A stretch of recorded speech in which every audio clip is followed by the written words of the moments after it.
Hello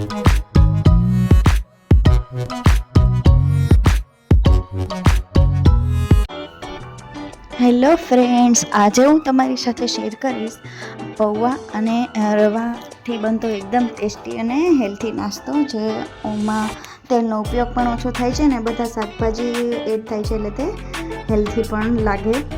તો ચાલો recipe શરૂ કરીએ.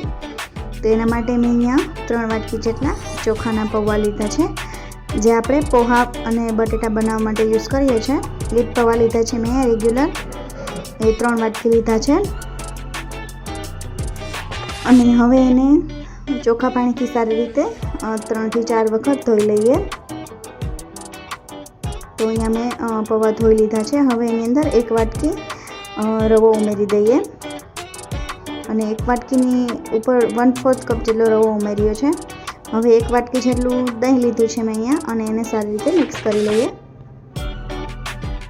અને હવે એને 10 થી 15 મિનિટ માટે ઢાંકીને મૂકી દઈએ.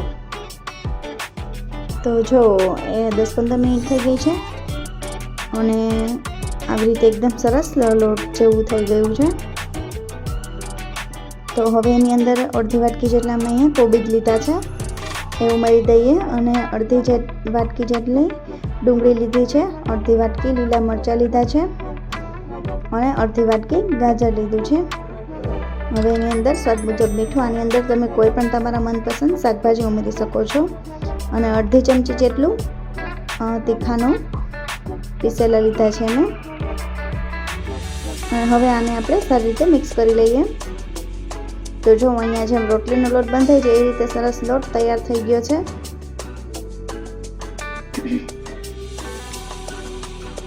તો હવે આવી રીતે હાથમાં લુયો લઈ લઈએ અને આવી રીતે ગોળ ગોળ કરી લઈએ. અને થોડું એને ગોળ થઈ જાય ત્યારબાદ એને થોડું આમથું ચપટું કરી લેવાનું. જો આ રીતે. તો આવી રીતે બધા મેં અહીંયા બાઇટ્સ તૈયાર કરી લીધા છે. એટલા ટેસ્ટી લાગે છે કે પેટ પણ ભરાઈ જાય અને હેલ્થી પણ કહેવાય. તો હવે આને સ્ટીમ થવા મૂકી દઈએ 10 થી 15 મિનિટ માટે.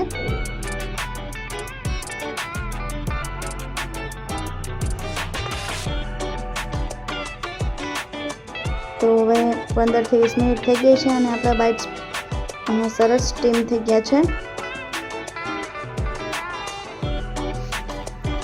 જો આ રીતે એકદમ સરસ બાઇટ્સ થઈ ગયા છે અને એકદમ સોફ્ટ થયા છે.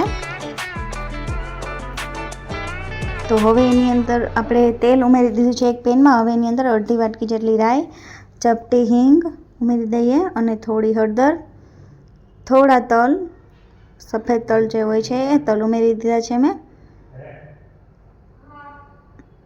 અને હવે તલ ફૂટી જાય ત્યારબાદ એની અંદર આપણે તૈયાર કરેલા બાઇટ્સ ઉમેરી દઈએ અને એની ઉપર થોડું લાલ મરચું ઉમેરી દઈએ અને સરસ રીતે મિક્સ કરી લઈએ. તો જુઓ તૈયાર છે આપણા હેલ્થી બાઇટ્સ. જોતાં જ ખાવાનું મન થઈ જાય એટલા ટેસ્ટી બન્યા છે. અને આને ગરમા ગરમ જ પીરસશો અને તમે સોસ ગ્રીન ચટણી સાથે પણ સર્વ કરી શકો. તો આ ઇવનિંગ સ્નેક માટે પરફેક્ટ નાસ્તો છે, હેલ્થી. જો તમને મારી રેસીપી પસંદ આવી હોય તો મારી ચેનલને સબસ્ક્રાઈબ કરો, મારા વિડીયોને લાઇક કરો અને કમેન્ટ કરવાનું ભૂલતા નહીં. Thank you.